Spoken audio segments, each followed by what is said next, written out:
Vimos agora o toque da campainha com a entrada dos ministros, com tudo já preparado no plenário para o início dos trabalhos, reunindo a composição completa da Suprema Corte Brasileira. A presença também, é claro, da representante do Ministério Público Federal, presença obrigatória, Procuradora-Geral da República, Raquel Dodge. E vamos acompanhar toda a sessão de hoje, como sempre, ao vivo, direto do plenário. Declaro aberta essa sessão ordinária do Supremo Tribunal Federal e passo a palavra à senhora secretária, que fará a leitura da ata da sessão anterior. Ata da 27ª Sessão Extraordinária do Plenário do Supremo Tribunal Federal, realizada em 8 de agosto de 2019. Presidência do senhor ministro Dias Toffoli, presentes na sessão, os senhores ministros Celso de Mello, Marco Aurélio, Gilmar Mendes, Ricardo Lewandowski, Carmen Lúcia, Luiz Fux, Rosa Weber, Roberto Barroso, Edson Fachin e Alexandre de Moraes. Procuradora-Geral da República, doutora Raquel Elias Ferreira Dodge. Abriu-se a sessão às 14h24, sendo lida e aprovada a ata da sessão anterior. Pergunto se há alguma observação e, não havendo, declaro a ata aprovada. Informo a vossas excelências que estão presentes neste plenário estudantes das seguintes instituições de ensino: FAI, Centro Universitário Curitiba, Estado do Paraná, Centro Universitário de Patos de Minas, Minas Gerais, e também Escola Waldorf Rudolf Steiner, de São Paulo, capital. Sejam todos muito bem-vindos. Vou começar com a agravo do ministro Fachin.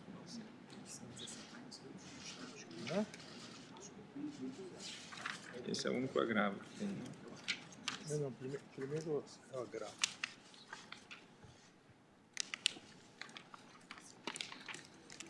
Eu vou julgar os agravos. Separar os embargos depois.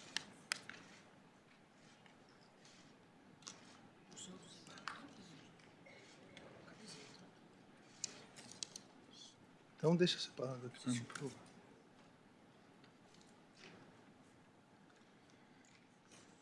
Há vários feitos para julgamento em conjunto, mas em razão de, em alguns, especificamente, alguns colegas estarem impedidos, eu mesmo, em um deles, por ter atuado no passado na Advocacia Geral da União, eu vou iniciar por aquele em que não há nenhum colega que esteja impedido para o julgamento.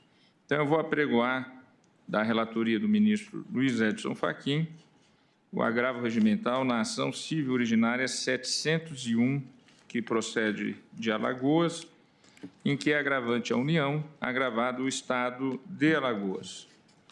Consta que, após o voto do relator negando provimento ao agravo regimental, pediu vista dos autos do ministro Alexandre de Moraes. Isso ocorreu no plenário virtual em sessão de 29 de setembro a 5 de outubro de 2017. Como o voto fora proferido, ministro Luiz Edson Fachin, no ambiente virtual, eu penso que devemos, inicialmente, apesar de ser um pedido de vista, iniciar com o voto de Vossa Excelência, porque foi transferido o julgamento para o plenário físico. E aqui todos os presentes estão aptos a votar, pelo menos não há nenhuma anotação, neste caso, de impedimento ou suspeição. Ministro Luiz Edson Fachin, com a palavra. Senhor presidente, eminentes pares, senhora Procuradora-Geral da República, advogados e estudantes que acompanham esta sessão, esse agravo regimental, senhor presidente, advém de decisão levada a efeito nesta ação civil originária 701, que advém do Estado de Alagoas, como apregoado por Vossa Excelência. Tem na matéria de fundo um conjunto de circunstâncias que são comuns aos diversos temas e itens, são ao menos os 8 primeiros itens da pauta desta sessão de hoje. Portanto, o que aqui se aprecia, de algum modo, concerne a essa mesma compreensão acerca do salário educação, ou seja, acerca do Fundef. No caso específico desse agravo regimental, entendo que não assiste razão à parte ora agravante, e a agravante aqui é a União Federal. E, por isso, reitero nesse momento o voto que já houvera indicado no plenário virtual pela negativa de provimento ao agravo regimental, e eu faço nas seguintes razões. Entendo que a parte insurgente não trouxe argumentos com aptidão para infirmar a decisão agravada.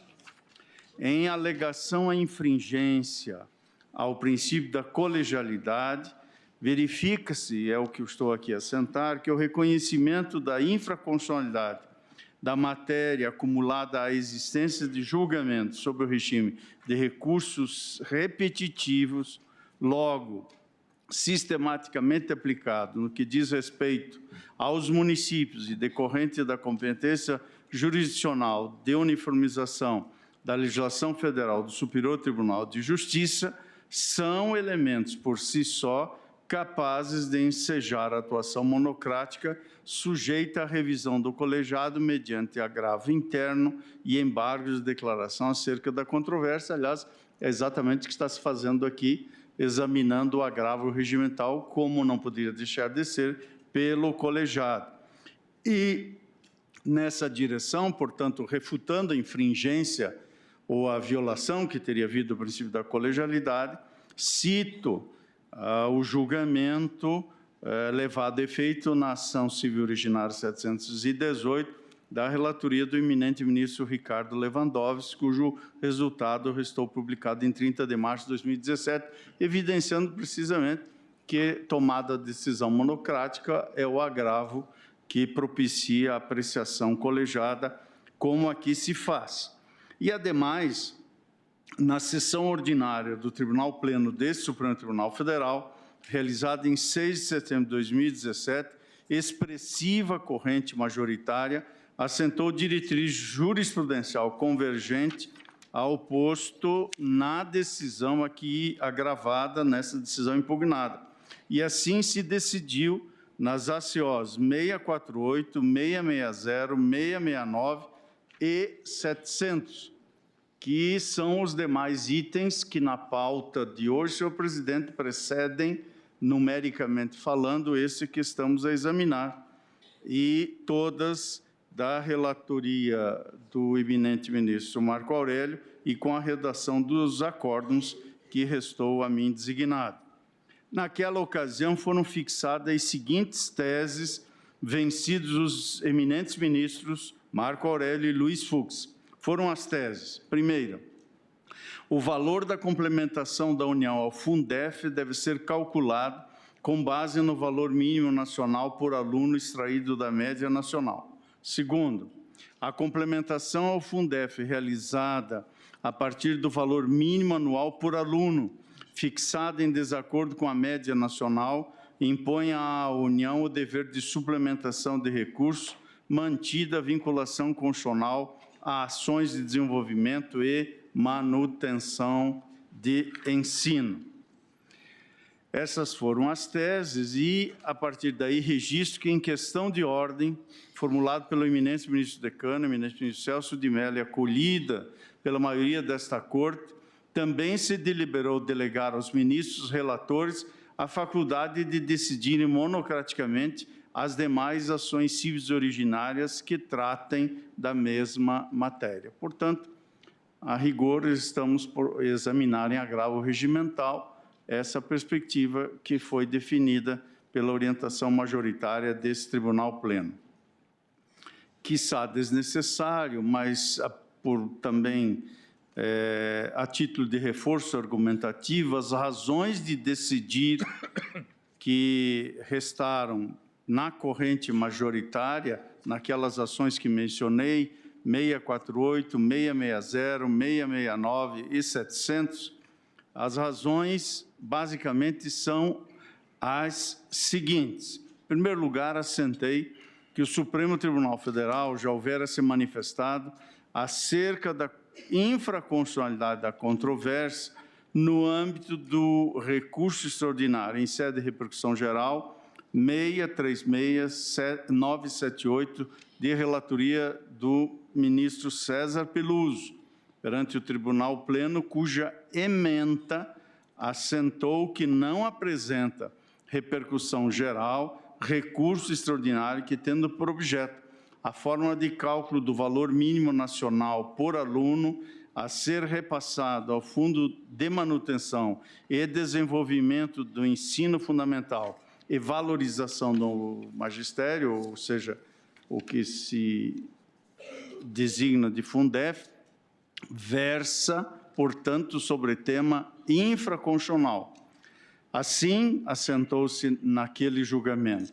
A demanda se traduz em contencioso de mera legalidade a partir do cotejo analítico entre o decreto regulamentador e a Lei 9.424 de 1996, cuja cognoscibilidade justifica-se pela instauração de conflito federativo entre Estado-membro e a União, conforme a linha F, inciso 1º, artigo 102 da Constituição da República.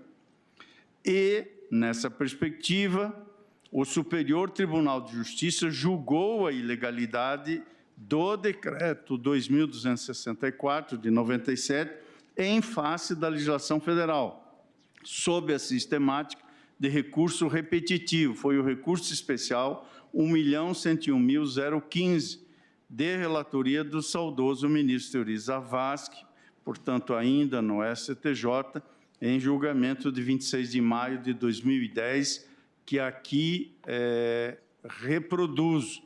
Lá se assentou no trecho elucidativo do voto do saudoso ministro Teori que o decreto 2264, ao regulamentar a lei 9424, estabeleceu como parâmetro para a fixação do valor mínimo do Fundef a observância de uma importância intermediária, resultante da média de cada valor mínimo alcançado dentro de cada fundo por unidade da federação, exorbitando assim do seu poder normativo ao criar limitação não prevista em lei, possibilitando à União a prerrogativa de fixação do valor anual por aluno em valores aquém daqueles que deveriam ser fixados, caso fosse observado o comando legal. E isto porque, em nenhum momento, a Lei 9.424 de 1996 faz menção a 27 quocientes, mas sim a um único método de cálculo do valor mínimo, ou seja, nunca inferior à razão entre a previsão da receita total para o fundo e a matrícula total do ensino fundamental no ano anterior, acrescida do total estimado de novas matrículas. Assim, a interpretação dada pela União para o cálculo da complementação devida aos municípios de que o valor mínimo anual por aluno deve levar em conta a receita e o número de alunos em cada estado isoladamente, sob o argumento de que o fundo é estadual, sem intercomunicação, encontra-se em dissonância com a intenção do legislador, que é exatamente a de garantir aos estados e municípios mais pobres a condição para ter um sistema educacional de qualidade, promovendo a uniformidade do padrão de ensino, a fim de diminuir a desigualdade social existente no país e atender um dos objetivos fundamentais da Federação, contido no artigo 3º, inciso 3º, da Constituição Federal. Ao contrário do sustentado pela apelante, lá se assentou, portanto, no STJ, não há que se falar em interferência no princípio federativo, pois em nenhuma hipótese haverá transferências interestaduais de recursos, na medida em que a fórmula para a fixação do valor mínimo nacional deve ser utilizada tão somente como parâmetro para a complementação do fundo e nunca como deslocamento de numerário entre os estados federados. Muito embora o decreto presidencial estabeleça que o valor mínimo será fixado por ato do presidente da República e esse ato seja discricionário, essa discricionariedade não é absoluta, pois se vincula ao limite mínimo legal, aquém do qual não pode ser estabelecido, sendo possível somente sua fixação num patamar superior à média nacional, nunca abaixo desta. E se acrescentou: não há, entretanto, qualquer antinomia de normas, já que a simples adoção de parâmetros nacionais para cálculo da complementação devida pela União, de modo algum, compromete o caráter regional de cada um dos fundos. Por outro lado, o modo claro e objetivo como foram estabelecidos normativamente os critérios para apuração do valor dessa complementação não deixa margem para fixação pelo Presidente da República por critérios de conveniência ou de oportunidade. E aqui, então, se reproduz o entendimento do Tribunal de Contas da União, segundo o qual se verte a percepção da nacionalidade da média a ser considerada para a fixação desse valor mínimo nacional por aluno, conforme se extrai do acórdão do Pleno daquele Tribunal de Contas 871 de 2002, que reproduzo no voto, senhor presidente, e me escuso de fazer a leitura, mas, de qualquer sorte, há uma afirmação peremptória, especialmente ao final desta decisão, segundo a qual o adimplemento das referidas obrigações por parte da União e respectiva disponibilidade financeira aos autores vinculam-se à finalidade constitucional de promoção do direito à educação, única possibilidade de dispêndio dessas verbas públicas. Essas foram as razões adotadas fundamentalmente pela decisão recorrida e, portanto, não acolho o argumento de que teria havido ofensa ao princípio da colegialidade e, ademais, a jurisprudência desse Supremo Tribunal Federal propiciou assentar a ilegalidade do decreto 2264 na medida em que extravasou da delegação oriunda do parágrafo 1º do artigo 6º da Lei 9424 de 96 e das margens de discricionariedade conferidas à Presidência da República para fixar em termos nacionais o valor mínimo nacional por aluno. E também não havia sobrestamento das ações, o que não impedia, portanto, que houvesse ou ocorresse a decisão sobre a matéria. É certo que não se desconhece o tema 416 da sistemática da repercussão geral, cujo paradigma é o recurso extraordinário 635.347 de relatoria do eminente ministro Luiz Roberto Barroso, que versa sobre a forma de pagamento de débito originado de erro no cálculo das verbas a serem repassadas pela União a título de complementação ao Fundef.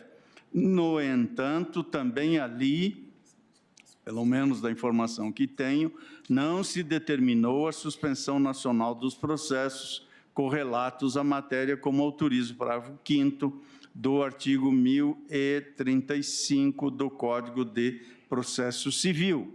E, nesta medida, constato que a matéria acerca da eventual dissonância da aplicação do parágrafo 5º do artigo 1035, mas isso não é óbvio, como eu disse, para a tomada da decisão, que aqui se coloca em sede de agravo regimental.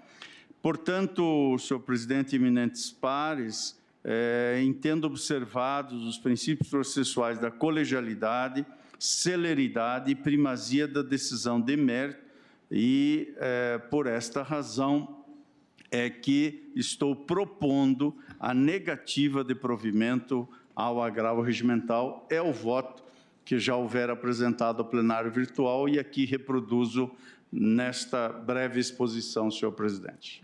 Agradeço ao ministro Luiz Edson Fachin. Como voto, o ministro Alexandre de Moraes. Boa tarde, presidente, ministra Rosa, ministros, doutora Raquel. Cumprimento o eminente ministro Edson Fachin e, desde logo, presidente, explico que pedi vista dos autos em virtude de não ter participado do julgamento da CO 700, relacionada ao mesmo tema, mas em relação ao Estado do Rio Grande do Norte, citada pelo eminente ministro Luiz Edson Fachin, na qual, assim como disse Sua Excelência, o plenário delegou aos relatores a possibilidade de monocraticamente julgar. Entendi, porém, necessário e oportuno o pedido de vista para rediscussão da matéria, porque aquela época, a CO 700 foi decidida por maioria, mas por 5 votos a 2, porque havia 4 ministros, entre eles eu, ausente na sessão, não pude proferir o meu voto de mérito. E exatamente trago nessa assentada um voto divergente em relação a Sua Excelência, o ministro Edson Fachin, que parte, e já pedi para distribuir os votos aos eminentes ministros, que parte da discussão da nacionalização, como foi defendida pelo eminente ministro Edson Fachin, dos recursos para a educação e do próprio Fundef, ou da federalização do Fundef, que é a posição que defendo. Ou seja, se os parâmetros de cálculo, se os parâmetros levam em conta os fundos estaduais, esses sim, concretamente existentes, que a lei determina a criação, ou levam, como entendeu anteriormente o Superior Tribunal de Justiça, e entendeu no julgamento da CO 700, por maioria, redator ministro Edson Fachin, se levam em conta um Fundef nacional, um ficto Fundef nacional, levando em conta a somatória dos Fundefs estaduais. A minha divergência está exatamente na questão da não nacionalização, mas sim federalização do Fundef, e explico por quê. Exatamente porque a questão controvertida, em síntese, diz respeito ao cálculo do valor mínimo por aluno no sistema do Fundef. E, consequentemente, no que se refere aos valores repassados pela União a título de complementação ao fundo de cada um dos estados. Na questão da CO 701, no âmbito do estado das Alagoas. O Fundef, como sabemos, e já descreveu o eminente ministro relator, é um fundo contábil, cujos recursos são provenientes, basicamente, do ICMS, no Imposto sobre Circulação de Mercadorias e Serviços de cada um dos estados, do Fundo de Participação dos Estados, o FPE, do Fundo de Participação dos Municípios, o FPM, e do IPI, o Imposto sobre Produtos Industrializados. A ideia da, então, criação do Fundef e da destinação desses recursos é que eles deveriam ser aplicados para manutenção e desenvolvimento do ensino público e para valorização do magistério. Todos esses recursos seriam distribuídos no âmbito de cada estado e do Distrito Federal na proporção do número de alunos matriculados anualmente nas escolas cadastradas, consideradas as matrículas da 1ª a 8ª séries do ensino fundamental. No voto de Sua Excelência, na posição que na ACO 700 prevaleceu por maioria, essa posição parte da premissa de que o Supremo Tribunal Federal deveria aplicar já um entendimento uniformizado pelo Superior Tribunal de Justiça, de relatoria do saudoso ministro Teori Zavascki, na questão do cálculo do valor mínimo anual por aluno, o VMAA.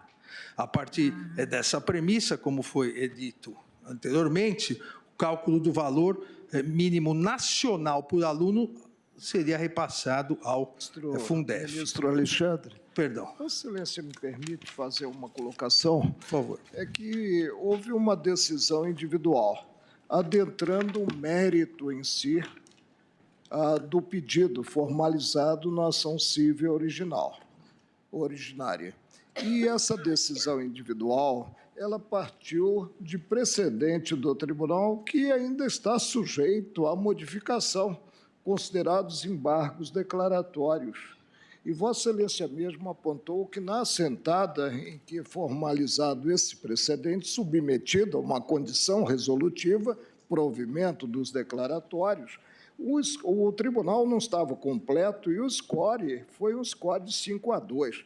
Indago se não seria o caso de aguardarmos para, antes de enfrentarmos o agravo sob a relatoria do ministro Luiz Edson Fachin, nós terminarmos o julgamento das ACOs que estão pendentes de apreciação de embargos declaratórios. Então, a proposta que eu faria seria essa, aguardarmos, presidente, e julgarmos os embargos declaratórios nos processos que desaguarão um impossível precedente. Presidente, permite, eu até solicitei a Vossa Excelência Aliás, pautasse... as ACOs estão com vista, Vossa Excelência. Exato. Eu pedi vista também na questão dos embargos, em virtude do quórum anterior da maioria, que foi formada, mas ter sido por 5-2.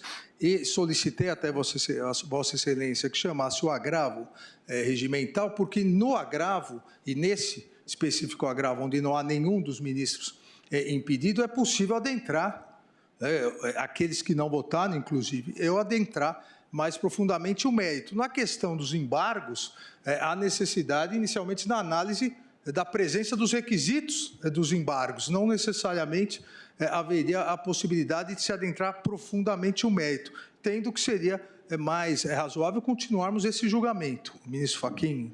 Apenas para notar que, com a devida vênia, me parece que o eminente ministro Marco Aurélio tem razão neste ponto, porque, de algum modo, estamos na via do agravo regimental, examinando uma matéria que, independente do número de ministros presentes, foi tomada pela maioria e que poderá ou não ser mantida, até porque há pedido de infringência nos embargos de declaração, mas, de qualquer sorte, apenas anotando que subscrevo essa percepção trazida à colação pelo eminente ministro Marco Aurélio. Mas, presidente, o fato de ser um agravo aqui não impede que a maioria seja formada, seja mantida ou seja alterada. O que se permitiu foi uma permissão que os ministros relatores pudessem julgar monocraticamente. Olha, obviamente, em havendo agravo, volta ao plenário a discussão. Então, me parece que não há muita diferença no julgamento. Presidente, quer dizer, eu acho que a gente vai ter que enfrentar essa questão de fundo com todos os ministros votando. Acho que não temos como escapar disso. Mas, em rigor técnico, acho que o ministro Marco Aurélio tem razão, porque o que o ministro Fachin fez foi aplicar a uma ACO específica a orientação e determinação do plenário para que, monocraticamente, fizesse incidir a solução decidida pelo plenário em todos os casos individuais. Portanto, é claro que a maioria pode, em embargos de declaração, mudar, mas o agravo regimental, eu acho que ele não merece provimento, porque o ministro Fachin fez o que o plenário determinou. E, portanto, ele agiu corretamente. A gente pode, evidentemente, mudar a orientação em embargos de declaração. Mas eu acho que, tecnicamente, é impossível dar provimento ao agravo do relator que fez aquilo que o plenário determinou que ele fizesse. A Excelência me permite Claro.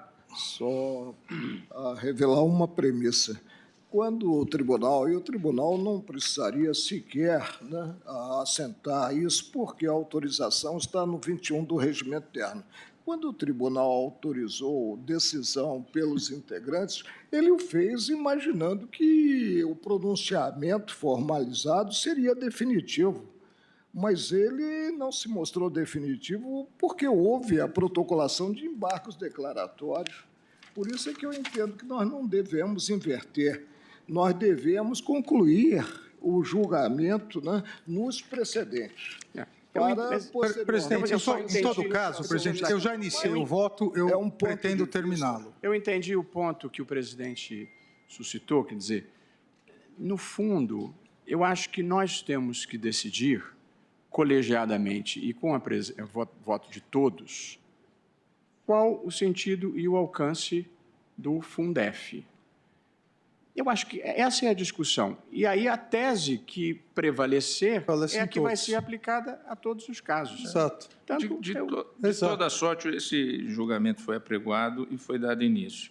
Como, em todos os casos, o ministro Alexandre de Moraes é o vistor, evidentemente que, como o ministro vistor, ele poderia, e pode ainda, em tese, dizer que está sugerindo o adiamento dos embargos. Daí que Sua Excelência pediu para que esse fosse o feito chamado. E já iniciamos. Eu penso que até um tanto quanto extemporânea. Já houve o voto do relator, estamos no voto do ministro. Extemporânea, não. Sim. Permita-me, Vossa Excelência, nós ainda estamos apreciando o processo, porque extemporânea é a questão de ordem. Eu voto no sentido de dar continuidade ao julgamento. Senhor presidente, só para uma observação, é que o âmbito de cognição do julgamento do agravo regimental é muito mais amplo do que o desembarque de declaração. Claro. Mas invertemos, Excelência. Invertemos, Excelência. Presidente, invertemos. Então, a organicidade do direito vai por terra. Presidente, senhor presidente, eu queria propor uma solução conciliatória, se Vossa Excelência me permite. Vossa Excelência bem colocou que o julgamento já foi iniciado. Eu penso que deve-se assegurar a palavra ao eminente ministro Alexandre de Moraes para que ele termine o voto dele. Em seguida, poderiam suspender este julgamento e aguardar o julgamento dos embargos. Os embargos estão também com ele. Os embargos, presidente, eu retiro de pauta os embargos e peço para prosseguir o meu voto, por favor. Bom, então tá bom. Então, vamos dar continuidade ao voto do ministro Alexandre de Moraes. Bem, presidente, continuando o que havia iniciado, o que compete essa Corte, seja no agravo, seja nos embargos com efeitos infringentes, analisar exatamente se há a nacionalização do Fundef, como defendeu o excelência ministro Edson Fachin e a maioria na CO 700, ou se, ao meu ver, como dispõe o artigo 60, parágrafo 7, na minha interpretação do ADCT, é federalização. Cito no voto o artigo 6º da Lei 9.424, 96, que prevê que a União complementará os recursos do fundo a que se refere o artigo 1º. Qual fundo? É o fundo de cada um dos estados, porque não existe um fundo nacional. Da mesma forma, cito o artigo 60 do ADCT, que era disciplinado até então pela emenda 14 de 1996, cito a redação dos 10 primeiros anos, como seria feita essa divisão, o fundo de cada estado, o próprio parágrafo 3º, e essa questão é importante para se verificar que não existe um Fundef nacional, existe fundos estaduais a serem complementados a partir dessa diferenciação do fixado por aluno pelo presidente da República. A União complementará os recursos dos fundos a que se refere o parágrafo 1º, sempre que em cada estado e no Distrito Federal seu valor por aluno não alcançar o mínimo definido, aí sim, o mínimo definido nacionalmente. Se define o mínimo e se compara com os fundos. A partir disso, a partir dessa disciplina normativa, que exigia, em primeiro lugar, a constituição de um fundo por estado e no Distrito Federal. O cálculo do valor mínimo por aluno em cada estado, o chamado VMAA.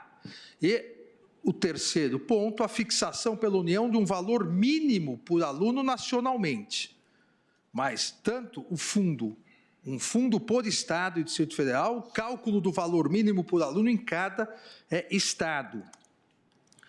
O que defendo é exatamente o que diz a recorrente, a agravante, a União, é o que se denomina federalização do Fundef, segundo o qual o valor mínimo por aluno, em atenção às prescrições e aos critérios legais e constitucionais, será o resultado da razão entre a previsão da receita total para o fundo, no Estado, e a matrícula total do ensino fundamental do ano anterior, somado, como se prevê, ao total estimado de novas matrículas. Sendo, repito, e aqui é a grande diferença, que os valores considerados nessa operação serão aqueles fixados no âmbito de cada um dos fundos estaduais. Isso dá uma diferença enorme, porque a nacionalização do Fundef, ou seja, a somatória de todos os fundos, acaba privilegiando, e no meu voto eu faço duas tabelas fictícias, mas para bem demonstrar isso, acaba privilegiando aqueles estados que costumeiramente dão isenções no ICMS, diminuem o valor do seu Fundef, diminuíram o valor do seu Fundef, aplicaram muito menos na educação e, com isso, ganham maiores complementações da União. Os estados que não fizeram essa política de isenções generalizadas, aplicam mais no seu Fundef, porque o grosso do Fundef era exatamente a receita do CMS, e, se nacionalizar, receberão muito menos da União. A verdade é que a nacionalização pretendida, essa nacionalização, ela penaliza os estados que aplicaram de forma mais rígida a responsabilidade fiscal, não saíram concedendo isenções de ICMS, consequentemente, esses estados que não deram as isenções tiveram um valor alto do seu fundo e receberão, se for nacionalizado, ou nem receberão, ou receberão uma complementação muito menor. Aquele estado, ou aqueles estados que eventualmente isentaram, aqueles estados cuja arrecadação foi diminuída, já pensando numa complementação geral da União, acabam sendo favorecidos. Aqui, ao meu ver, o que o texto do ato das disposições constitucionais transitórias, o artigo 60, regulamentado pela lei federal, estabelecia, é exatamente que a União deverá complementar os recursos destinados ao Fundef, mas cujo cálculo seja feito à razão do que estipulado no decreto, com o cálculo feito no fundo de cada estado e do Distrito Federal, quando o valor desses recursos não alcançar o mínimo definido nacionalmente. Vejam, o artigo 60, como li o parágrafo 3º, em momento algum fala fundo nacional. A lei não vê um fundo nacional. O parágrafo 3º do artigo 60 fala fundos, e a lei estipula que cada estado cria o seu fundo. E, além do IPI, além do Fundo de Participação dos Estados, a grande arrecadação desse fundo para investir na valorização do ensino é o ICMS. O Estado que acaba investindo menos na educação, o Estado que acaba isentando o ICMS, o seu fundo é puxado lá para baixo, se o cálculo for federalizado, esse Estado vai levar em conta as suas opções políticas. Agora, se for nacionalizado, como pretende, a meu ver, a tese vencedora, num único fundo, essa média desse Estado ficará aquém daquele Estado que aportou dinheiro no fundo, e ele será suplementado. Vale dizer, o Estado omisso na aplicação do ICMS, em virtude das isenções para o fundo, será beneficiado, e os Estados que aderiram à ideia de um fundo forte, mantiveram o ICMS, serão penalizados. Essa é a grande diferença, ao meu ver, da nacionalização do Fundef, conforme o precedente do Superior Tribunal de Justiça, e da majoritária até agora posição dessa Corte, e da federalização. Na nacionalização, na posição que peço novamente venha para divergir, há uma interpretação que se baseia realmente na existência a existência ficta de um Fundef nacional que seria derivado da somatória de todos os estaduais, ou seja, composto por essa somatória. Enquanto, na ideia de federalização, nos termos do artigo 60 do ADCT, do artigo 1º da Lei 9.424, expressamente o ADCT e a legislação se refere a um fundo instituído em cada estado. A composição de receita dos fundos para fins do cálculo do valor mínimo por aluno, nos termos do ADCT e da legislação, a receita de cada Fundef corresponde a 15% daqueles tributos. Exatamente por isso, no momento em que se pretenda uma disciplina, uma interpretação de que deve-se somar todos os fundos estaduais, aquele que previu isenções no ICMS, acaba, sim, retirando o dinheiro dos outros estados que mais investiram. Obviamente, e nesse ponto concordo integralmente com o eminente ministro Edson Fachin, não se trata de um estado dar dinheiro para o outro. Essa alegação não é essa a questão. Na verdade, o que se trata é um estado perder dinheiro para o outro em virtude de uma compensação maior ou menor da União. O estado não dá, mas deixa de ganhar. E aquele estado ou os estados que deixariam de ganhar com a interpretação de uma nacionalização do Fundef seriam, lamentavelmente, os estados que mais aplicam, os estados que menos deram isenção de ICMS. Seriam penalizados aqueles que mais investiram na educação. Entendo que, ao nacionalizar a discussão sobre o valor anual mínimo, que faz parte dessa conta de um suposto Fundef nacional, o que acaba ocorrendo é exatamente um desbalanceamento federativo. Quando a ideia do artigo 60, parágrafo 3º, com a redação que lhe deu a emenda constitucional de 1996, a ideia foi fortalecer cada uma das unidades federativas, obrigando-as a destinar 15% de determinados tributos, entre eles o mais importante, o ICMS, para educação, fortalecendo, assim, a educação e ainda recebendo uma complementação.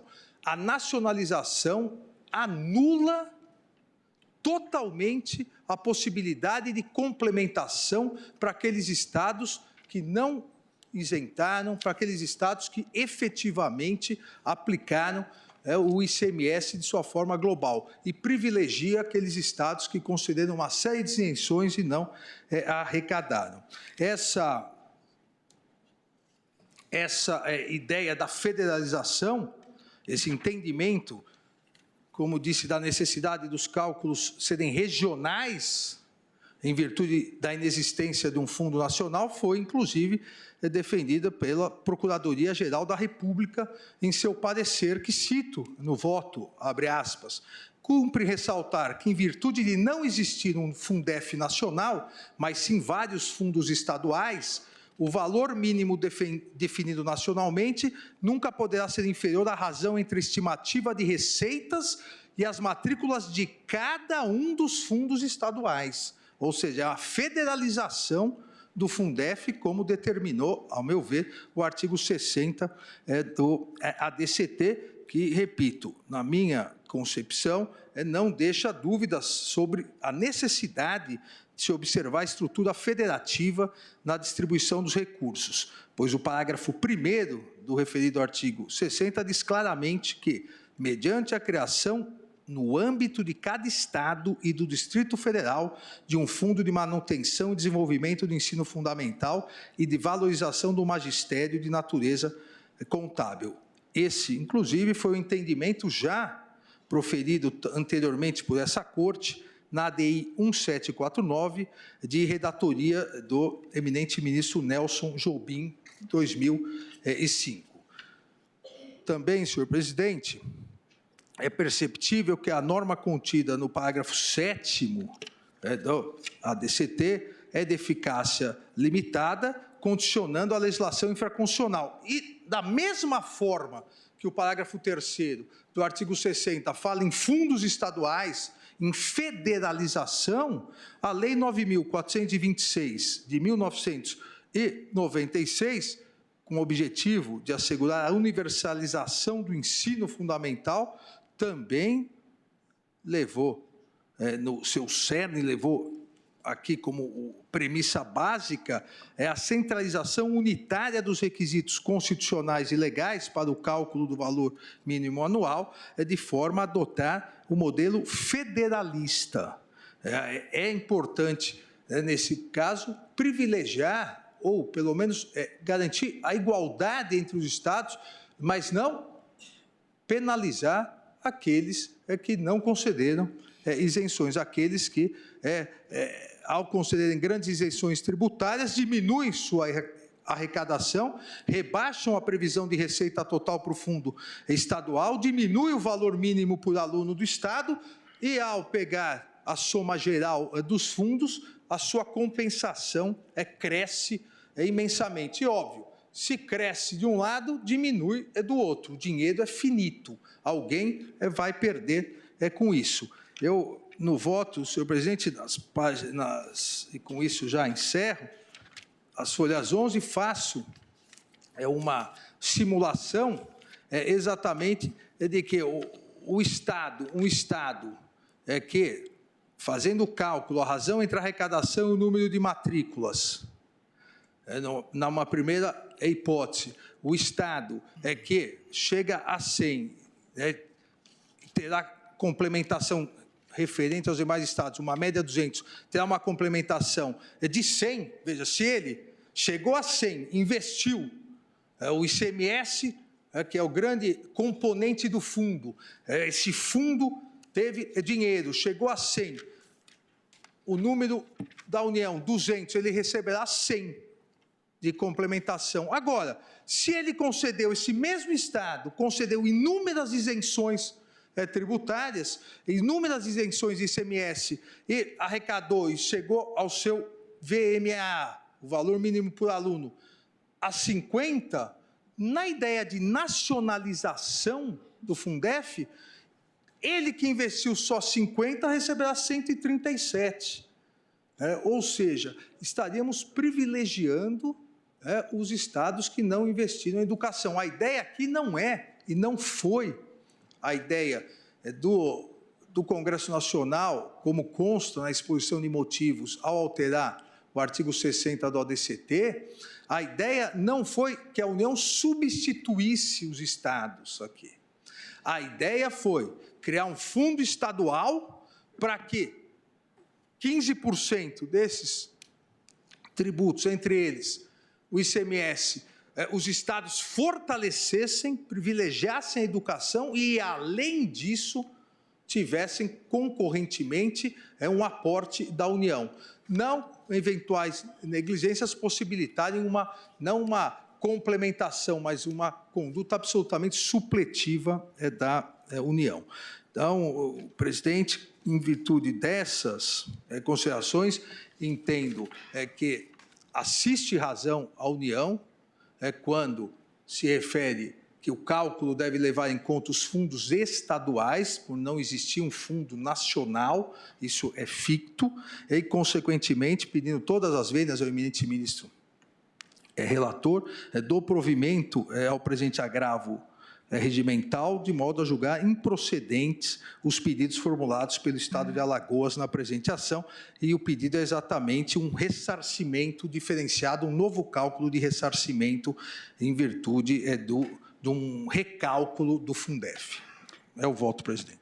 Senhor presidente, apenas por amor ao debate e muito brevemente, ao voto que vem de trazer à colação o eminente ministro Alexandre de Moraes, efetivamente que temos visões distintas da leitura, da compreensão deste fundo à luz da Constituição e daquilo que veio na legislação infraconstitucional e no decreto regulamentador. Sua Excelência, no voto, procura distinguir o que denominou de nacionalização do que denominou de federalização. E, de fato, temos aqui uma leitura distinta. E apenas para ponderar, isto que o eminente ministro Alexandre de Moraes denominou de nacionalização leva em conta que um aluno no interior do Piauí para este fim, não pode valer menos nem valer mais que um aluno no interior do Paraná. Esta dimensão é que advém do inciso 3º do artigo 3º da Constituição, reduzir as desigualdades sociais e regionais. Este fundo, com o seu valor mínimo fixado em termos nacionais, visa precisamente isso. Ou o Brasil se torna, nos termos desse dispositivo da Constituição, uma federação solidária, ou nós teremos efetivamente muitos Brasis dentro do Brasil. E, pedindo toda a vez ao ministro Alexandre, o argumento da desoneração fiscal é um argumento bastante importante, porque, efetivamente, é possível que ocorra este tipo de procedimento em relação ao Estado A ou ao Estado B. Mas, nos dias atuais, especialmente, não apenas da Lei Complementar 24, mas também de leis complementares recentes e da própria Lei da Responsabilidade Fiscal, o regime das desonerações tem seus limites próprios. E aqui nós estamos falando de um valor mínimo para a educação. Nós não estamos falando sobre a relação entre esse fundo e a política fiscal ou o empenho fiscal de cada Estado membro. Como você vê, temos uma visão distinta obviamente, com todo o respeito, já que adentramos ao mérito, superando a infraconstitucionalidade e, muito provavelmente, em definitivo, digamos assim, deliberando sobre essa matéria, entendo, com o devido respeito, que a hermenêutica constitucional sobre este tema abre uma porta extraordinária para este tribunal aplicar a Constituição e o federalismo por cooperação, que está no inciso 3º do artigo 3º da Constituição e que veio vertido no artigo 60, nomeadamente no seu parágrafo 4º, quando trata da fixação desse valor mínimo para que nenhum aluno do ensino fundamental valha mais ou menos, esteja onde estiver no Brasil. Portanto, pedindo vênia à divergência, mantenho o voto que eu trouxe à colação. Presidente, só também por amor ao debate, a federalização não transforma um aluno valendo mais ou menos. A federalização exige que cada um dos estados também aplique na educação. E nesse período, porque tratamos de um período pretérito, nesse período, esses dados consultei exatamente porque semana que vem vamos tratar da Lei de Responsabilidade Fiscal, as isenções gigantescas dadas por determinados estados, agora pretende se compensar com a União. A União continuará compensando como compensa, para que haja paridade entre os alunos, mas a União não foi essa determinação constitucional, a União não deve substituir os estados. Essa é realmente a diferença de posicionamento. Como voto, o ministro Luiz Roberto Barroso. Presidente, o dinheiro é escasso e, evidentemente, está todo mundo atrás do seu quinhão. E o nosso papel aqui é vislumbrar onde é que está o justo constitucional, ou seja, qual foi o propósito do Constituinte ao instituir este Fundo de Manutenção da Educação. Eu já terei dito outras vezes aqui, presidente, que considero a educação básica a política pública mais importante do país e, aliás, Vossa Excelência lembrará bem, foi o tema com o qual abriu o discurso de posse quando se tornou presidente do tribunal. E a educação básica compreende o ensino infantil, o ensino fundamental e o ensino médio. E nós aqui estamos discutindo mecanismos e modelos de financiamento da educação básica. Já houve mudança legislativa, mas nós estamos discutindo num específico momento histórico. Como disse, a educação básica eu considero a principal política pública do país e, infelizmente, considero que esta é a razão de nós termos nos atrasado na história e estarmos ainda aquém do nosso destino. É uma questão de prioridade, é uma questão de recursos e é uma questão de gestão. Assumindo este caráter prioritário da educação básica na construção de um país, nós vamos verificar alguns aspectos deste específico processo trazido pelo ministro Fachin, porque é apregoado por Vossa Excelência, e depois a questão de fundo. Nesse específico processo, o ministro Fachin aplicou uma decisão tomada por expressiva maioria do plenário. É verdade que o plenário estava incompleto naquela ocasião, mas expressiva maioria do plenário. Mas, na verdade, a sequência do tratamento jurisprudencial dessa matéria é fácil de enunciar, foi feito pelo ministro Fachin, e para encadeamento do meu raciocínio vou fazer também. O Superior Tribunal de Justiça, para que as pessoas entendam, nós estamos discutindo aqui quanto é o valor que a União Federal deve complementar nos estados para acudir às demandas da educação básica. Essa é a questão. Se este valor pode e deve ser fixado arbitrariamente ou discricionariamente pelo presidente da República mediante decreto, ou se este valor já está pré-estabelecido pela Constituição. Essa é a discussão. Evidentemente, a União, no momento de crise fiscal, quer ter a discricionariedade de alocar, em complementação aos fundos estaduais, aquilo que cabe dentro da sua disponibilidade. Porque, como disse, o dinheiro está escasso.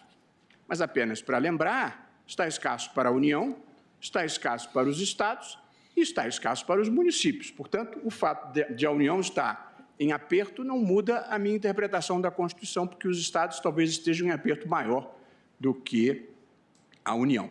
Mas, retomando o raciocínio, esta matéria de saber se o critério era discricionário do presidente da República ou se já estava fixado na Constituição e na legislação ordinária, foi decidido pelo Superior Tribunal de Justiça. O Superior Tribunal de Justiça disse: há uma média nacional e a União tem que complementar os estados para que todos os estados tenham a mesma média nacional, ou seja, o mesmo valor mínimo investido por estudante, de modo a que não aconteça o que observou o ministro Fachin, de que um estudante do Piauí valha menos do que um estudante no Rio Grande do Sul. Somos brasileiros e precisamos educar uniformemente toda a população. Então, vem o Superior Tribunal de Justiça e, interpretando a legislação, diz: há uma média nacional e a União tem que complementar em cada fundo estadual até se chegar a essa média nacional.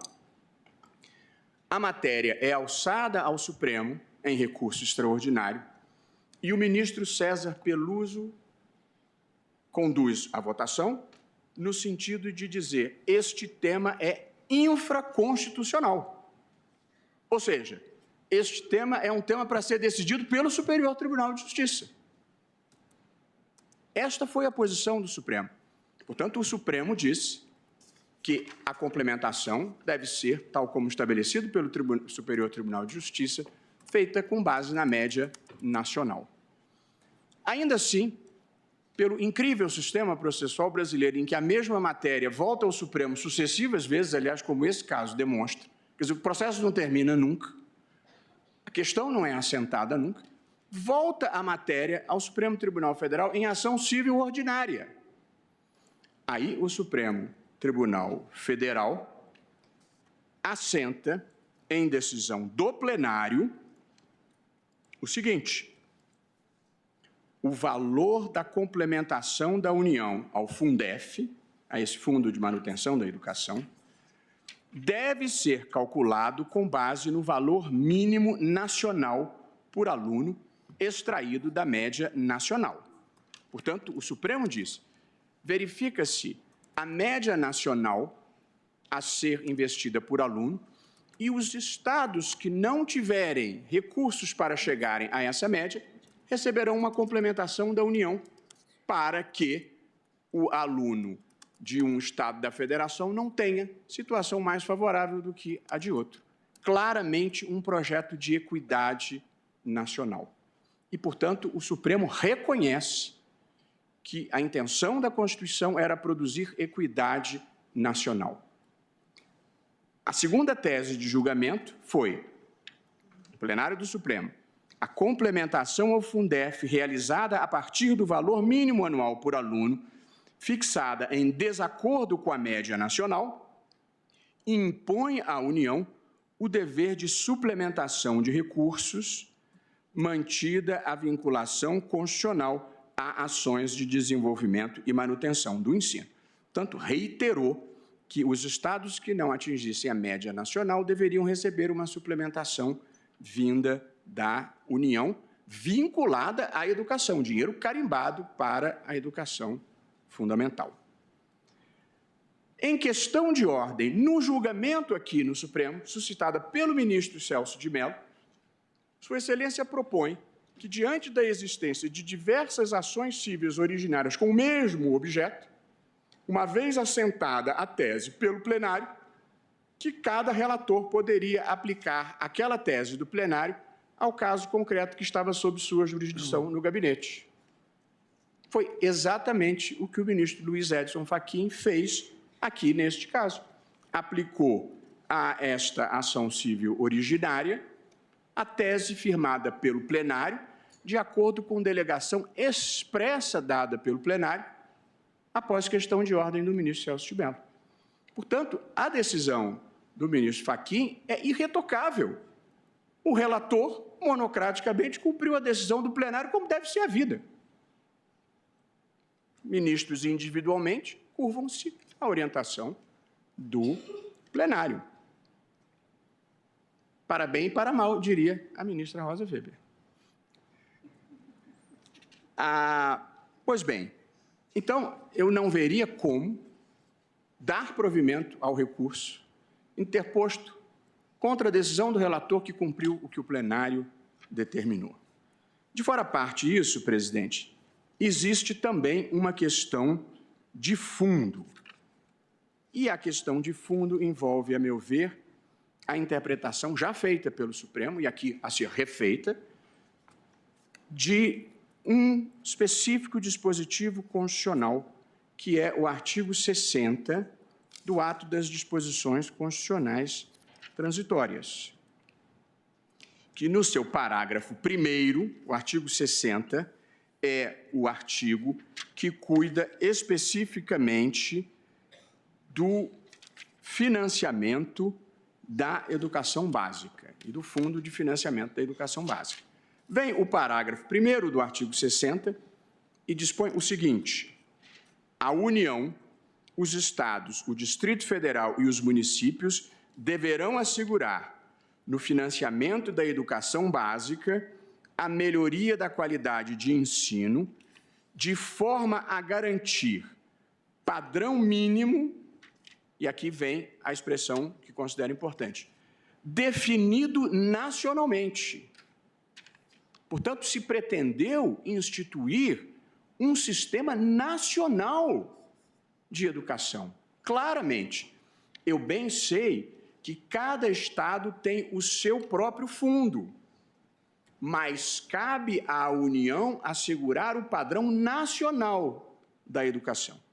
E aí vem o parágrafo 3º do mesmo artigo 60 e diz: o valor anual mínimo por aluno do ensino fundamental, no âmbito do Fundo de Manutenção e Desenvolvimento da Educação Básica e de Valorização dos Profissionais da Educação, o Fundeb, portanto, o valor anual mínimo por aluno, não poderá ser inferior ao valor mínimo fixado nacionalmente no ano anterior ao da vigência desta emenda constitucional.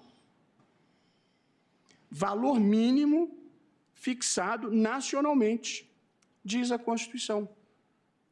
Portanto, os estados que não alcançarem o valor mínimo fixado nacionalmente têm que receber a complementação.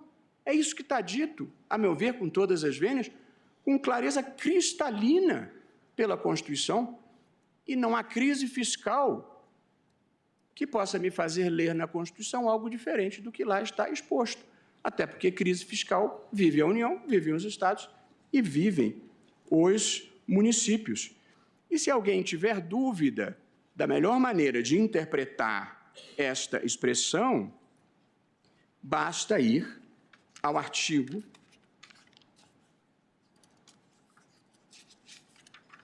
3º da Constituição para ler o seguinte: constituem objetivos fundamentais da República Federativa do Brasil. 3. Reduzir as desigualdades sociais e regionais, de modo que privilegiar os estados que têm economia mais pujante em detrimento dos estados que têm uma economia mais frágil é contrariar o mandamento constitucional. É claro que cada estado deve lutar pelo que é melhor para si, mas a União, o governo nacional, deve trabalhar pela equalização. E aqui, com todas as vênias de quem pense diferentemente, o problema de estados que têm menos recursos no Fundef, evidentemente, não é por isenção de ICMS. É porque tem menos capacidade econômica, é porque tem menos industrialização, é porque tiveram mais dificuldades ao longo do processo de formação nacional. O Piauí ou o Maranhão não têm mais dificuldades porque cobrem os contribuintes de isenção. Eles têm mais dificuldade porque têm uma economia menos poderosa. Por quais razões? Nós podemos especular. Mas a Constituição quis que o aluno do Maranhão tivesse as mesmas oportunidades na vida, do ponto de vista da educação, que o aluno do Rio de Janeiro, de São Paulo ou do Rio Grande do Sul. Foi este o propósito da Constituição. É isso que está escrito aqui, como eu leio com clareza, presidente. Como é, e esta diferença que eventualmente a União tenha que aportar, ela também tem data para terminar, porque a partir de 2007 mudou o sistema e, portanto, não temos um problema. E há uma questão de prescrição quinquenal. Portanto, nós não estamos falando de uma quantidade de dinheiro insuportável e nós temos muitos mecanismos para compensar os estados, a começar pela compensação das próprias dívidas que os estados têm para com a União, que são dívidas elevadíssimas, que todos têm dificuldade para pagar, e, portanto, nós, em rigor, não estamos nem falando de necessariamente sair dinheiro de um lado para ir para outro, mas há mecanismos financeiros e contábeis de se fazer essa equalização. Portanto, presidente, eu, no caso específico, eu estou negando o provimento ao agravo regimental, porque acho que não há como dizer que há erro injudicando do relator que cumpriu o que o plenário determinou. Agradeço, ministro. Nos embargos de declaração, para quem entender que se possam dar efeitos infringentes, aí a matéria pode ser rediscutida, e eu até me disponho a rediscuti-la, mas, neste momento, a menos que algum argumento diferente me convença, eu estou reiterando a posição que o plenário do Supremo já adotou nessa matéria. Portanto, nego o provimento. Acompanho o relator. Ministra Rosa Weber, como vota? Senhor presidente, senhores ministros, senhora Procuradora-Geral da República, senhoras e senhores advogados, cumprimento todos e, pedindo vênia às compreensões contrárias, eu voto, senhor presidente, no sentido de negar provimento ao agravo regimental. Eu entendo, com todo respeito, reitero, as compreensões contrárias, irretocável a decisão monocrática proferida pelo eminente ministro Luiz Edson Fachin. Num primeiro momento, porque esta Suprema Corte assentara no tema 422 que o tema Fundef, cálculo do valor mínimo nacional por aluno, tinha natureza infraconstitucional. e, consequentemente, não apresentava repercussão geral o recurso extraordinário manejado para enfrentá-lo. Forte nessa premissa, o eminente relator limitou-se a aplicar o precedente do Superior Tribunal de Justiça, o órgão constitucionalmente competente para uniformização da matéria infraconstitucional, quanto a este tema, consubstanciado em acórdão, como aqui já foi reiteradamente exposto, da lavra do nosso querido e saudoso ministro Teori Zavascki. Então, o eminente relator decidiu a ação civil originária com base, no que diz respeito à lide, a questão de fundo, neste precedente do STJ. A meu juízo, como disse, de forma irretocável.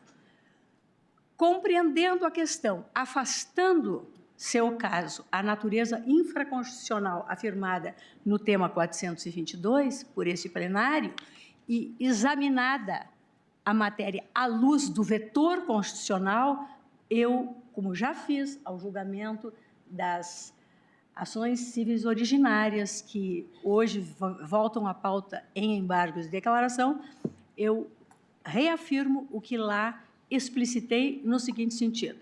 A criação do Fundeb, e como que acho que a matéria é muito relevante, senhor presidente, é bem pequenininho o tema que eu vou, o trecho que eu vou fazer a leitura, eu me permito me alongar ainda neste voto breve. A criação do Fundef pela Emenda Constitucional 14 de setembro de 1996, na forma da Lei 94/24, também de 96, regulamentada pelo Decreto 2264 de 97, visou a vinculação de parte da receita dos estados e municípios aos gastos com o ensino fundamental por meio de 2 mecanismos. E o ensino fundamental, a sua importância, agora veio de ser reafirmada pelo ministro Luiz Roberto, num voto que eu endosso na sua plenitude. Então, por 2 mecanismos. Distribuição dos recursos não apenas com base na capacidade financeira, mas de acordo com o número de alunos matriculados.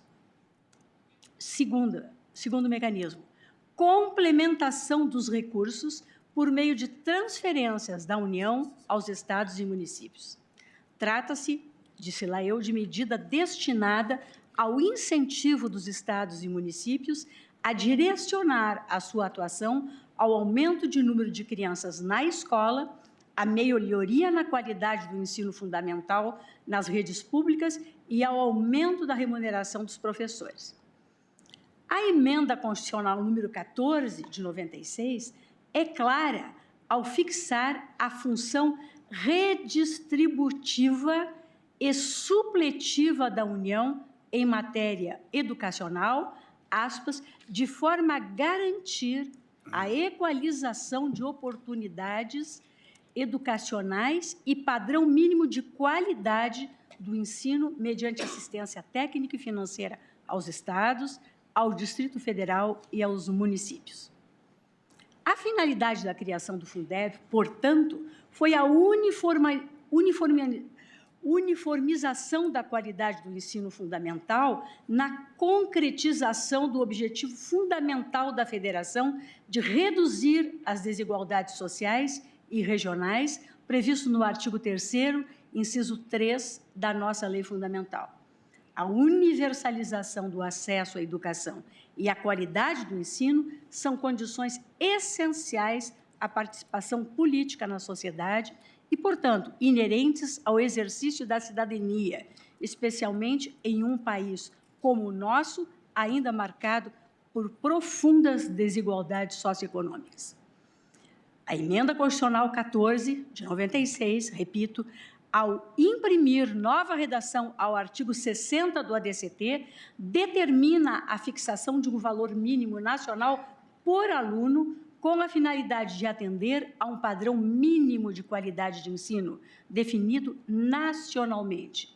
E, nesse contexto, senhor presidente, entendo que a concretização da finalidade da norma constitucional de equalização da qualidade da educação no âmbito nacional vincula-se ao patamar nacional mínimo de investimentos por aluno a ser observado por estados e municípios e complementado pela União, com base também em parâmetros nacionais. Considerar dados estaduais para esse cálculo significa, a meu juízo, relativizar a complementação da União de acordo com a realidade econômica local, de forma que aqueles que precisam mais receberão menos, em completa inversão da finalidade constitucional.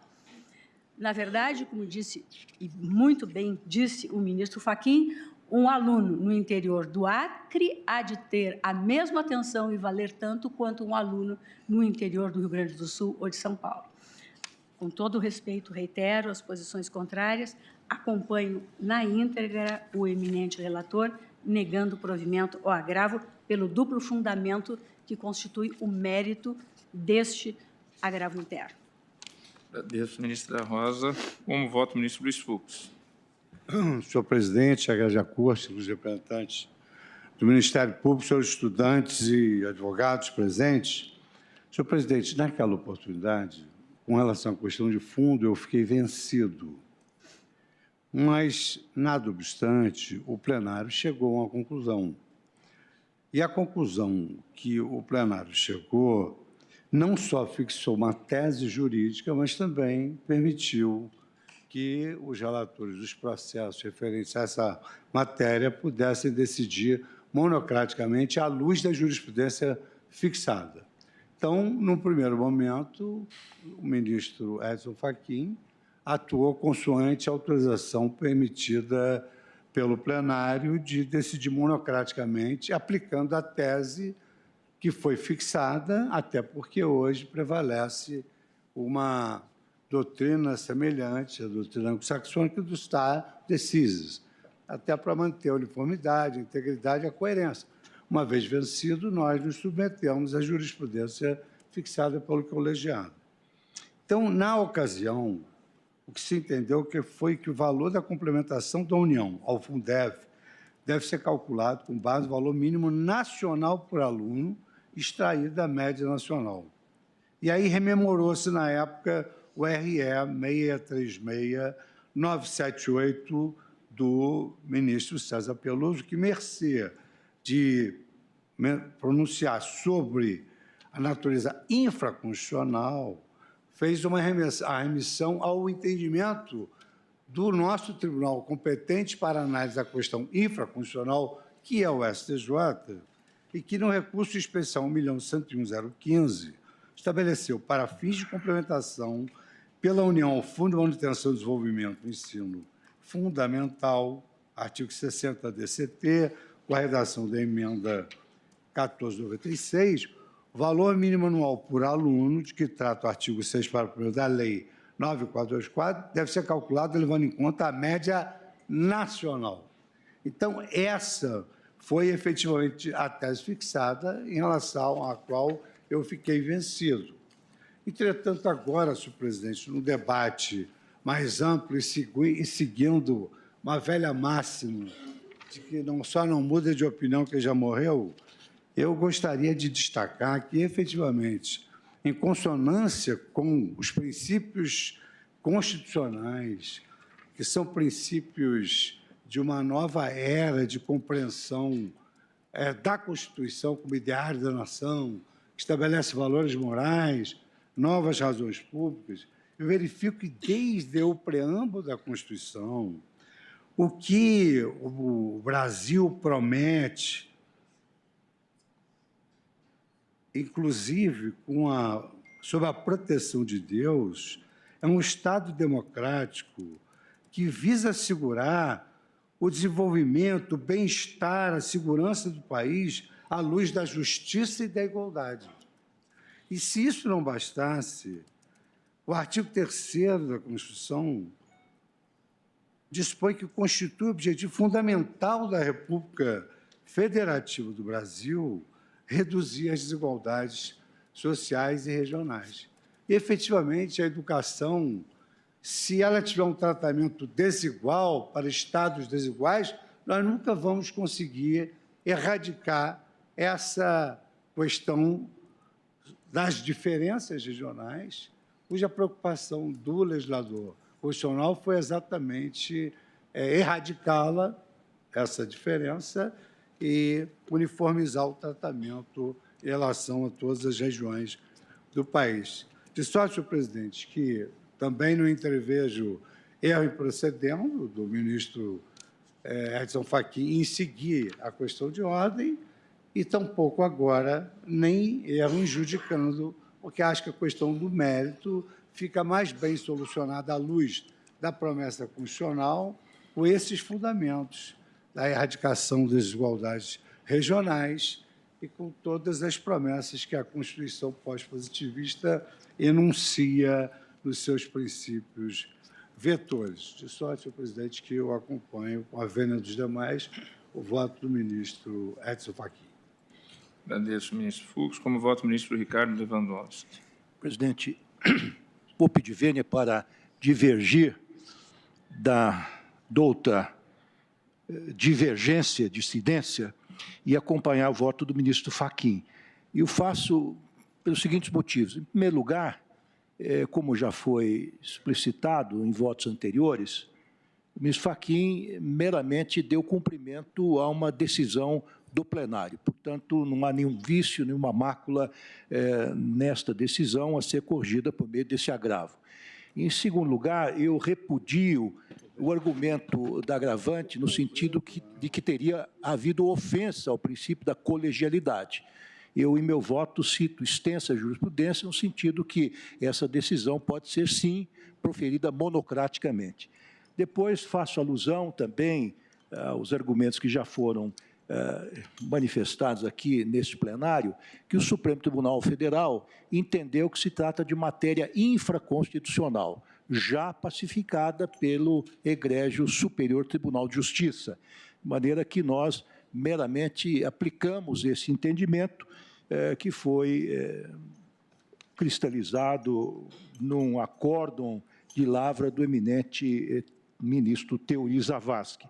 E, finalmente, senhor presidente, eu quero dizer que já decidi neste mesmo sentido, especialmente na CO 718 do Paraná, o Pará, melhor dizendo, em que eu apresentei ao plenário um agravo, uma proposta de agravo regimental, no sentido de negar-se provimento a este recurso, proposta esta que foi sufragada integralmente pelo colegiado maior desta Corte, em que eu assentei, no meu voto, extrai da emenda, o seguinte: na linha do que decidiu o Superior Tribunal de Justiça, no recurso especial 1.101015 da Bahia, o valor mínimo anual por aluno deve ser calculado levando-se em conta a média nacional. E aí, interessantemente, aqui consta uma outra questão, me parece relevante, que ficou decidido que a forma relativa, a questão relativa à forma de pagamento entre os entes federativos irá se apresentar apenas na fase do cumprimento da sentença, não se justificando, então, naquela ocasião, a suspensão do feito. Então, senhor presidente, por essas singelas razões, estou acompanhando o relator. Nega provimento ao recurso. Ministro Gilmar Mendes. Presidente, eu não votei quando da assentada em que o entendimento foi fixado. E eu trago voto dizendo que, a rigor, inicialmente, verifico com uma certa tristeza e uma certa perplexidade esses embates em torno de um tema tão relevante e que haja esse tipo de desinteligência entre a União e os Estados. Em relação à interpretação de uma emenda constitucional que está longe de ser principiológica, se nós olharmos o texto, é um daqueles modelos de norma transitória extremamente detalhado. Então, aqui nós temos um texto, e depois temos a legislação complementar, inclusive decreto que fixa a forma. Não obstante, nada mais inseguro e incerto como se viu na interpretação dessa matéria, a partir do entendimento do STJ e depois as discussões que aqui se travaram. A rigor, a mim me parece que essa questão realmente não deveria ser alvo de tanta controvérsia. Se nós imaginarmos que União, Estados e municípios devem ter participado intensamente da construção que levou à aprovação dessa emenda constitucional. E eu, lendo o que está no artigo 60, e acho que a essa altura o tema já está devidamente resolvido, e também na Lei 9494, eu anoto que, à primeira vista, seduz o argumento de que o artigo 6º, parágrafo 1º da Lei 9424, de 96, consagraria o entendimento de que a fórmula do cálculo do valor anual deve ser entendida como uma média nacional, correspondente à razão entre o somatório das receitas de todos os fundos e a matrícula total do ensino fundamental público do país, e não de forma estadual. Entretanto, a mim me parece que do texto resulta, como a União aponta, que os dividendos e divisores a serem considerados nos cálculos estão atrelados às receitas locais. E isso inviabilizaria a identificação das variáveis de que trata o dispositivo supramencionado a partir de uma fórmula com índices nacionais. E estando atrelado às receitas locais, perderia sentido realizar cálculo nacional com variáveis, muitas das quais a União sequer tem acesso, que poderia inviabilizar tal procedimento. E parece que o debate é extremamente técnico e certamente deveria ter tido um consenso no âmbito do próprio diálogo interinstitucional entre União, Estados e municípios. Mas esse não é o primeiro caso em que essas controvérsias se instalam depois de uma redação negociada como ocorreu aqui. Ainda recentemente, eu participei de uma audiência para discutir o cumprimento daquela nossa decisão a propósito do tema da Lei Candia, em que os estados vindicam a complementação devida por parte da União. E nesta confusão, como nós assentamos na ação direta por omissão, que se não houvesse resposta por parte do legislador, viesse uma decisão supletiva, complementar do Tribunal de Contas, surge um documento, ministro Fachin, do Tribunal de Contas, dizendo que aquela dívida já não mais existiria. Portanto, que a União não teria documento elaborado nas instâncias técnicas do Tribunal de Contas. Portanto, contradizendo, inclusive, a nossa decisão. Portanto, é um conundrum, é uma grande confusão o que se coloca nessa temática. A despeito, portanto, da redação bastante detalhada do texto constitucional, parece que se insiste mesmo na busca de controvérsias. Eu ainda há pouco conversava com o ministro Fux, e este é um caso em que houve já até intervenção da Procuradoria-Geral da República. Os honorários nessas causas, parece que só a fixação do honorário de uma das causas monta, presidente, a R$1 bilhão. portanto, o dinheiro irá para escritórios de advocacia.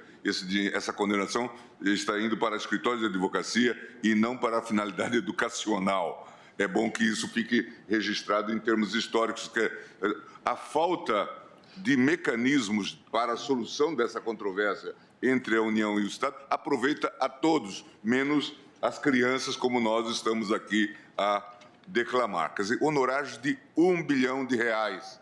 Veja, fruto também, dizem, do novo CPC. Portanto, eu conversava não faz muito com o governador Flávio Dino, e ele dizia também que na modelagem desenvolvida, a despeito de si, e a Procuradoria tem se batido muito nesse sentido, a doutora Raquel tem tido uma atuação exemplar nessa questão, ele diz, a chegada desses recursos decambulhada no âmbito estadual ou municipal, está levando a aquela ideia de um dispêndio obrigatório com a educação. Então, dispêndio obrigatório com a educação significa o quê? Aumentar salário de professor e criar daqui a pouco problemas para que isso tenha continuidade. Portanto, a mim me parece que são todas questões que mostram, talvez, que a judicialização aqui talvez pudesse ser colocado em segundo plano e talvez se devesse realmente valorizar um entendimento entre as instituições, como nós estamos tentando fazer naquele caso da Lei Candir. Porque não é possível que numa temática deste porte seja tamanha a desinteligência que se diga não, aquilo que nós escrevemos de alguma forma não vale. E a mim me parece, com as vênias devidas, que o que se tem aqui é um fundo de âmbito estadual e que o seu cálculo deve considerar a receita e o número de alunos em cada estado isoladamente, sem a intercomunicação com o outro estado. E depois, então, se faz a média nacional, como foi exposto no voto do ministro Alexandre. É longe de qualquer um de nós aqui querer que o aluno do estado A ou do estado B tenha maiores recursos ou menores recursos. O que se quer, de fato, é uma fórmula equalizadora. Mas me parece que a forma, a engenharia, a mecânica, ela tem a ver, sim, com a criação dos fundos estaduais, e isso é o comando que resulta, inclusive, do artigo 60, quando refere-se ao texto,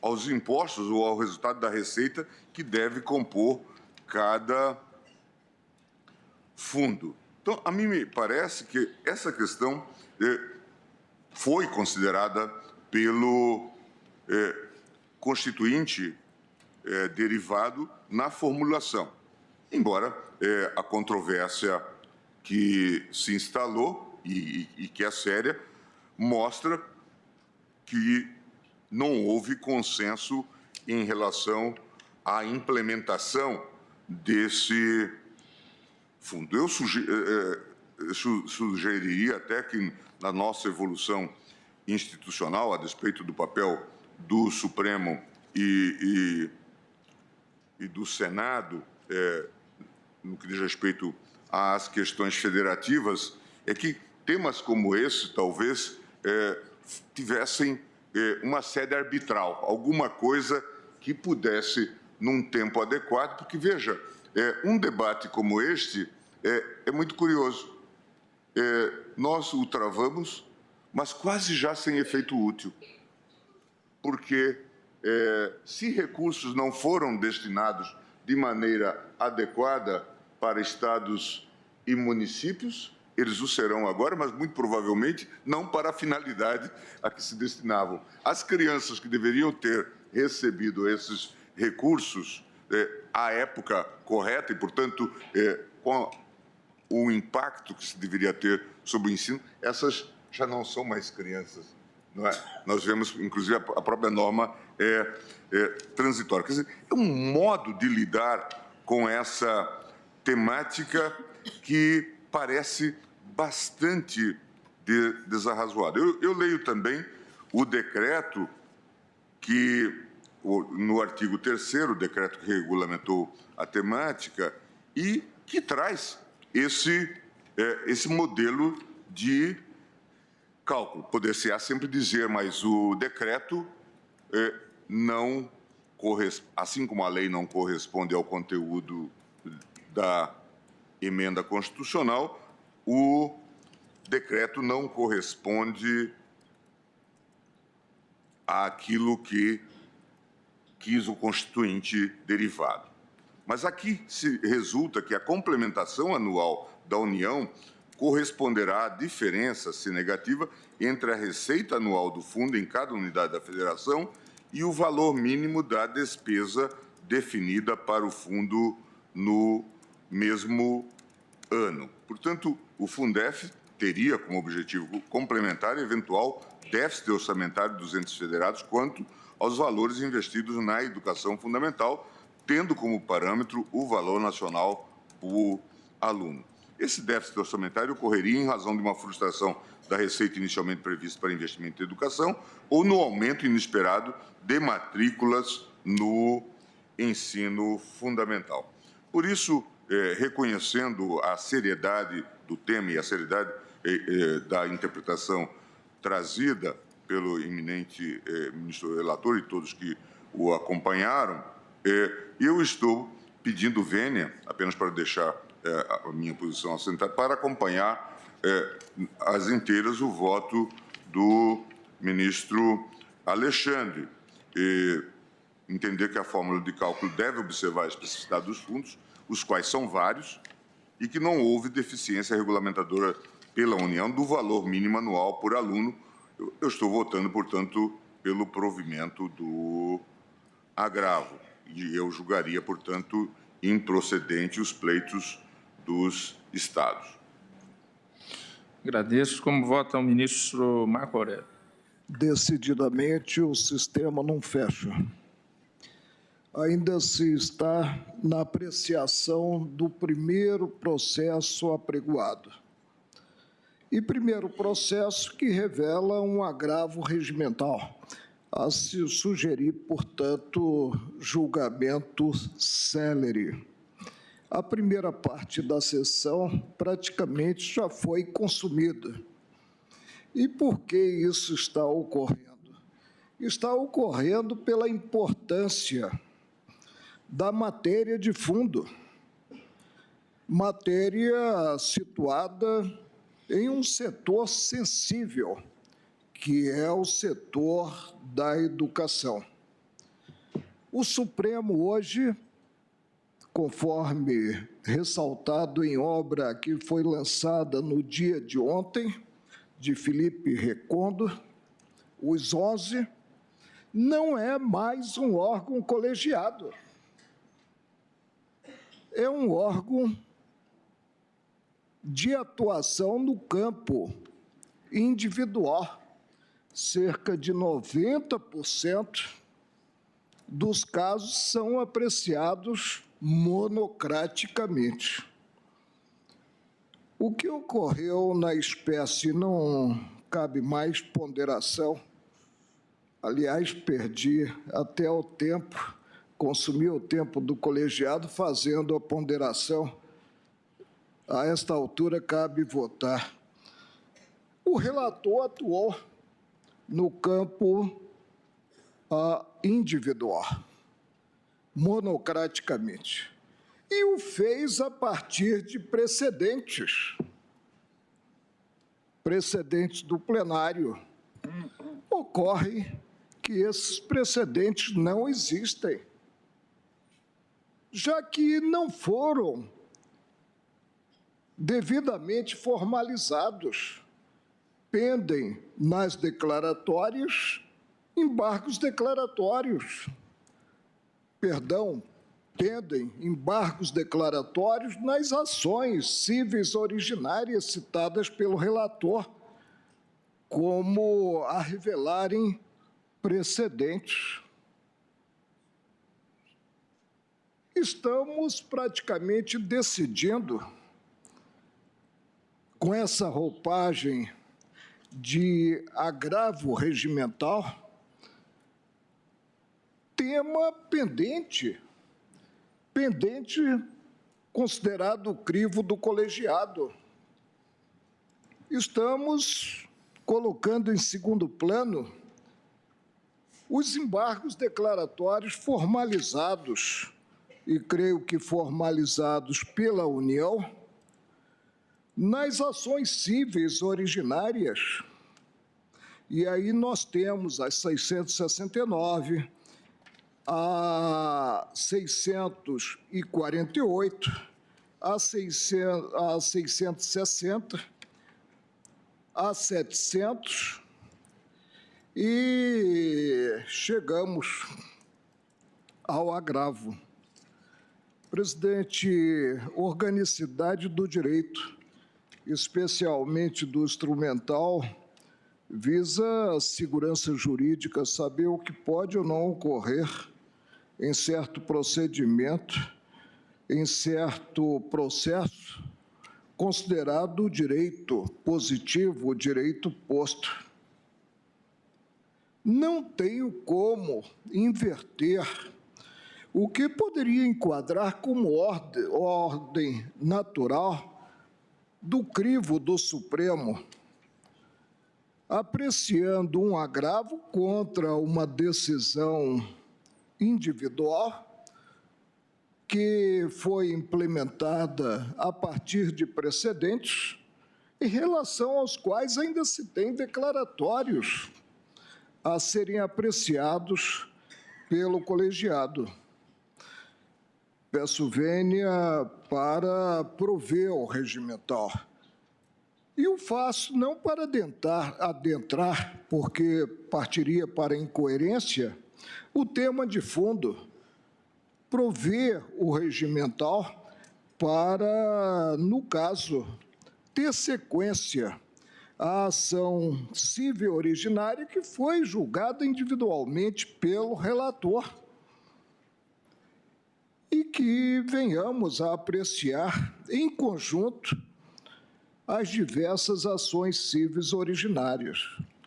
Quando o Supremo proclamou e já disse que não precisava proclamar, porque a atuação do relator está autorizada no 21 do Regimento Interno, que os relatores poderiam atuar, ele o fez partindo de uma premissa, de que aquele pronunciamento da época seria definitivo, mas não se mostrou definitivo, porque houve a protocolação de embargos declaratórios que visam esclarecer ou integrar a decisão proferida.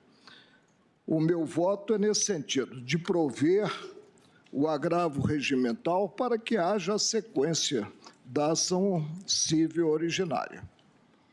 Agradeço ao ministro Marco Aurélio. Eu vou pedir vista dos autos e proclamo o resultado parcial. Após o voto do relator, negando provimento ao agravo regimental, no que foi acompanhado pelos ministros Luiz Roberto Barroso, Rosa Weber, Luiz Fux, Ricardo Lewandowski, e dos votos do ministro Alexandre de Moraes e Gilmar Mendes, que divergiam para dar provimento ao agravo e, desde logo, julgar improcedente a ação civil, e do voto do ministro Marco Aurélio, que dava provimento apenas para o segmento e o prosseguimento da análise pelo relator. Diante do horário, eu Suspendo a sessão para o intervalo regimental.